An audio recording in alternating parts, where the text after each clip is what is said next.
Hi, welcome to AsianAviation.com. I'm Matt Driskill in Singapore. This week we've been attending the inaugural Rotorcraft Asia 2017 show, and we had a chance to sit down with all the big boys in the industry that are here showing off their latest machines. Airbus is here, Bell Helicopter is here, Sikorsky is here, of course, and many other companies that serve the helicopter industry. We got a chance to sit down with many of the top officials here, and that includes Sameer Rehman, the Managing Director for Asia Pacific at Bell Helicopter. Sameer talked to us about the industry in general and how Bell Helicopter is doing in Asia. Here's what he had to say. Good. Okay, Sameer, tell me about the show. You just signed a contract with the Indonesian authorities, or who was that? The contract we just signed was with PT Air Pacific Utama. That is a premier Indonesian AOC holder and based in Jakarta. They are a Bell operator across the Bell 429, the Bell 206, the Bell 407. The new Bell 407 GXP, which has proven itself through high altitude trials at Mount Everest and the Himalayan region, will be the very first one to be operated by this company in Indonesia. As you may be aware, in Indonesia we have over 100 Bell aircraft operating today, and this is just a testament of our further success in this important part of the region. Tell me a little bit, we had a story in the last issue of the magazine about, I know Sikorsky has a lot and Airbus has a lot in the oil and gas industry, for example. Is Bell placed pretty well in the oil and gas industry in Asia, or not so much? The Bell 412 is ubiquitous in the oil and gas business.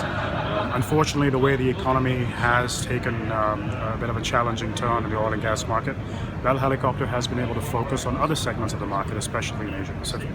We find that governments in Asia Pacific are spending more of their time and resources in directing funds toward helping citizens, while the economy is in fact taking a downturn on the oil and gas side. So the parapublic environment, which includes law enforcement, EMS, paramilitary, disaster recovery, search and rescue, seem to be the trend in Asia Pacific. I was talking to someone yesterday. I was on a test flight on one of your competitors, actually.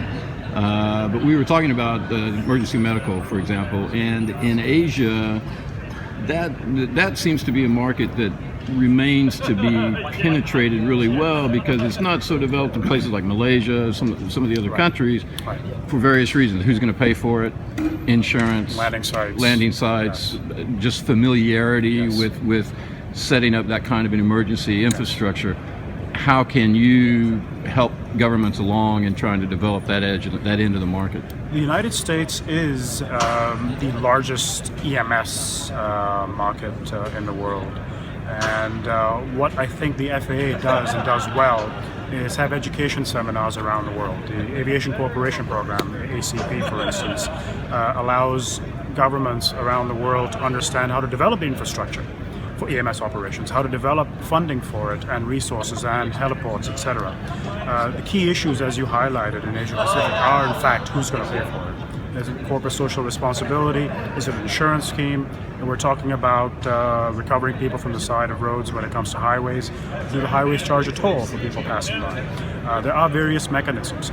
But perhaps more importantly, the governments in Asia Pacific are finding ways to diversify the current fleet and helping the EMS environment. So law enforcement helicopters are doing their part in search and rescue and EMS. Paramilitary, the Air Force, the Army are using helicopters for putting out fires, firefighting, and EMS. So while the market seems segmented in paramilitary, there are ways to use existing aircraft. But the true growth in Asia Pacific will come from key government programs and dedicated resources where they direct not only the intelligence required, the committees required to develop an EMS platform that's viable, but also the funding. And many companies, especially in Australia, CSR is a big way to fund EMS through many of the heli services that they have in New Zealand and Australia. China, because of low altitude reform, and eventually India, because of low altitude reform, have found ways to have EMS as a viable opportunity, because you have to be able to operate within the golden hour and launch immediately without the need for clearance. So those things have to come first before the success of EMS at this point. A couple of semi-related questions. One, in Asia, are you dealing more with the end customer, or do you deal with leasing companies? To the extent, for commercial fixed wing, leasing companies are a huge part of the market. Yes, they are. It seems to me it's not quite the same in the rotary segment, rotary side of aviation, that, and well, let's just start with that.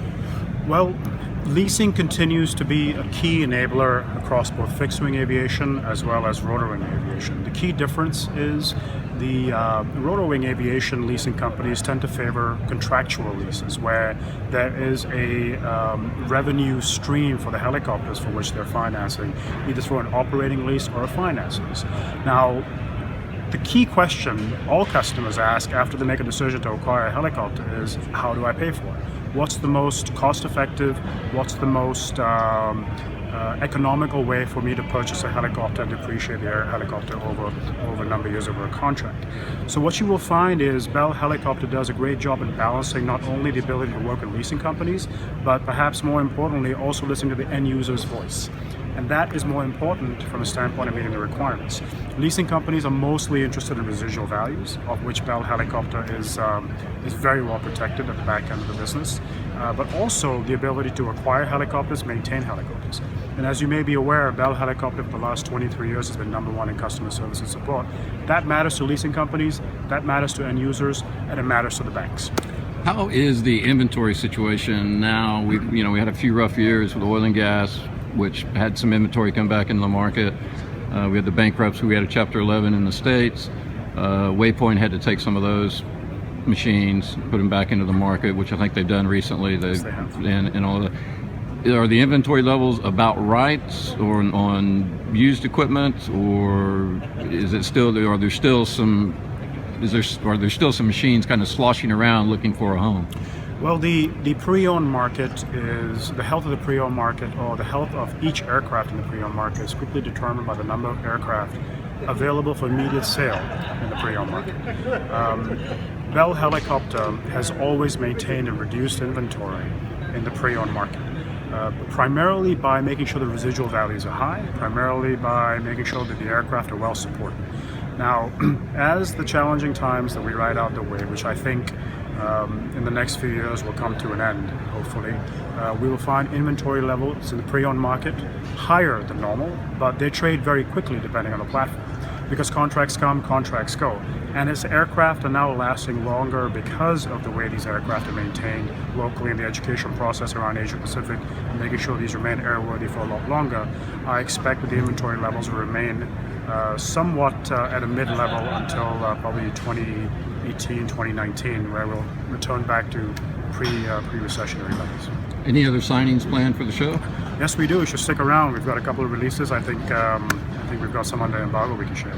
This is the first year for this kind of a show. Is it about what you expected? Did you think it would be more, or It is about what I expected, but also it is important to hold a show like this.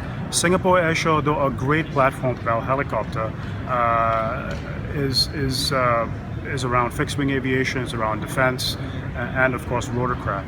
A session like this allows us to be very close to our customers, spend more time with them, engaging them and understanding their concerns. But also, as you are aware, the civil helicopter market, the fixed-wing market, and the defense market all ride different budget cycles. So in a situation such as this, where you have a lot of parties under one roof facing similar concerns and issues in the rotorcraft and civilian rotorcraft market, it's a great forum for all of us. So I really appreciate Xperia Events putting it on.